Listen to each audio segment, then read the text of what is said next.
Good day and welcome back to another DBZ Dokkan Metal video. In this video we're going to be taking a look at basically the Gohan Super Saiyan Teen and how good he is at 100% in the hidden potential system.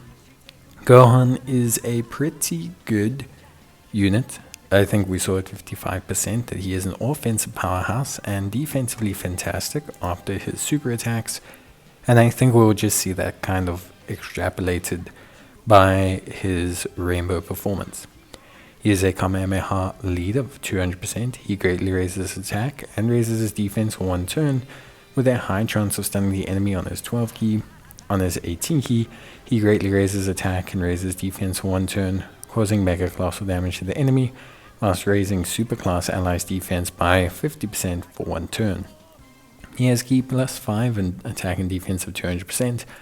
He has an additional key plus 2 attack of 40% up to 200% and defense of 30% up to 150% with each attack performed.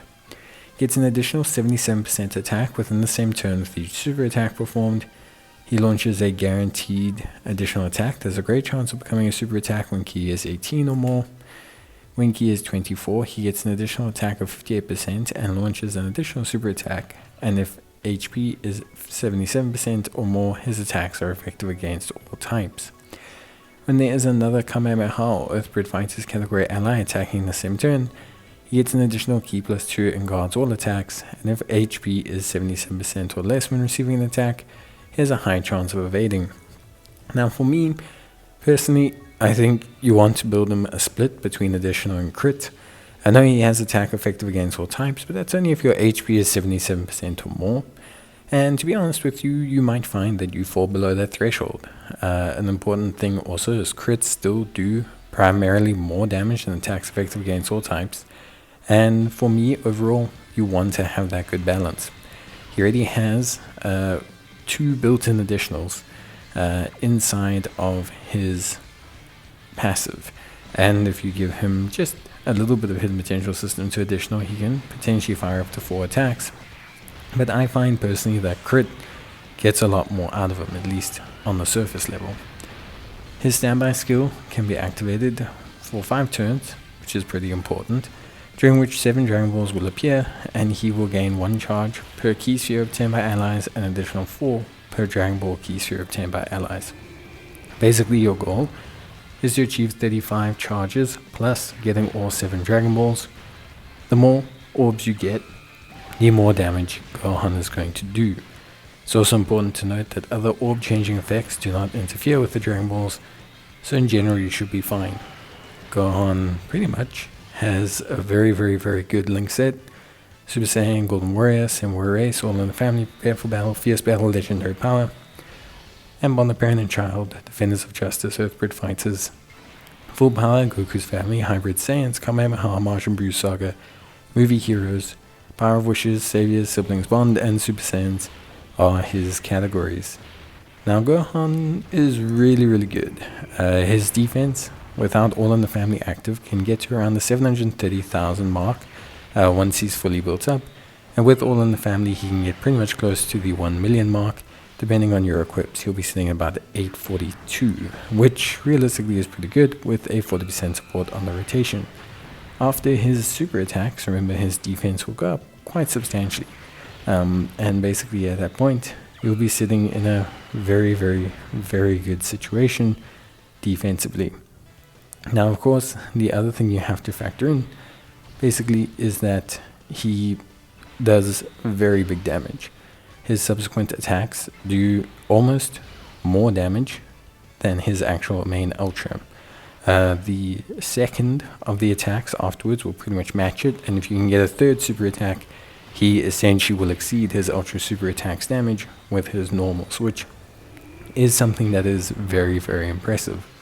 It's kind of unit that can fire a 32 million, 29 million, 32 million, and then, well, 36 million and then 40 million attack with relative ease.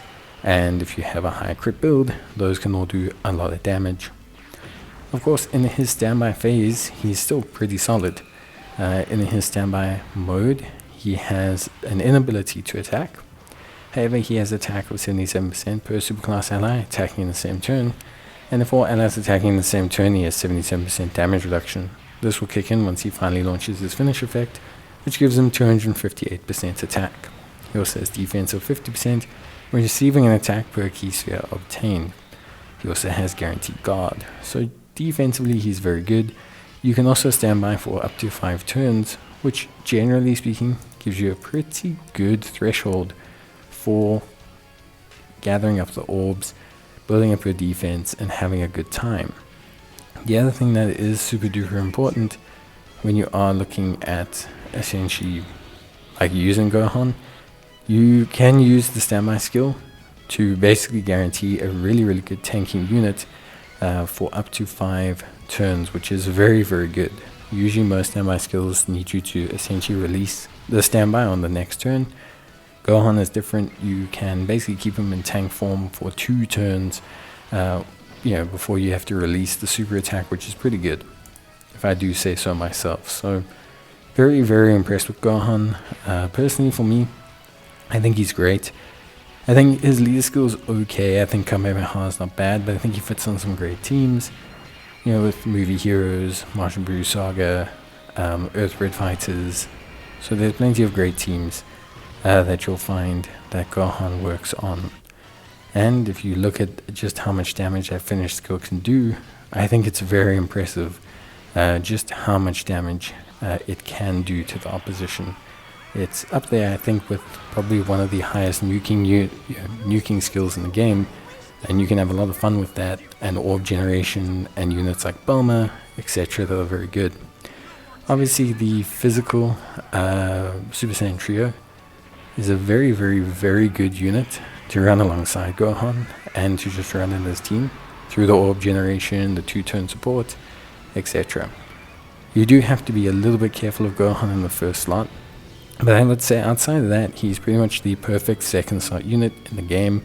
And the one cool thing about his evasion is that it will kick in part way through the turn as soon as you fall below the threshold. So pretty cool like that. In terms of everything else, just focusing on his links: Super Saiyan, Golden Warrior, All in the Family, Prepare for Battle, Fierce Battle, Legendary Power, all a good link set. Predominantly gaining essentially just mainly attack stats from Prepare for Battle, Fierce Battle, Legendary Power, Saiyan Warrior, Super Saiyan, but a little bit of defense on All in the Family and Prepared for Battle. He links up pretty well with pretty much any Super Saiyan LR, which is great. Getting All in the Family can be a little bit difficult. It's not it's not a bad link. It's also not the easiest to get, but he does share it with Gohan Beast, which is great, and Ultimate Gohan AGL, who are 2 strong units on his teams. With Gohan Beast, he shares All in the Family, Saiyan Warrior Race, Prepared for Battle, Fierce Battle, and Legendary Power. So they do share 5 links, which ultimately is pretty good for Gohan, as they both fit on movie heroes as well, and that pretty much means that they look really solid together. I believe the Strength Gohan is not on Bond of Master and Disciple, which is the only thing that prevents him from operating under the leader skill of Beast Gohan, but you can make it work. I'm like 90% certain. So yeah, that is pretty much it from me. I hope you guys enjoyed the video. Let me know how you feel about Gohan, and essentially how good you think he is at 100% in the hidden potential system, if you do have him or you've used a friend, etc. And does he exceed your expectations, and where do you think he falls in the game? That's it from me. Bye.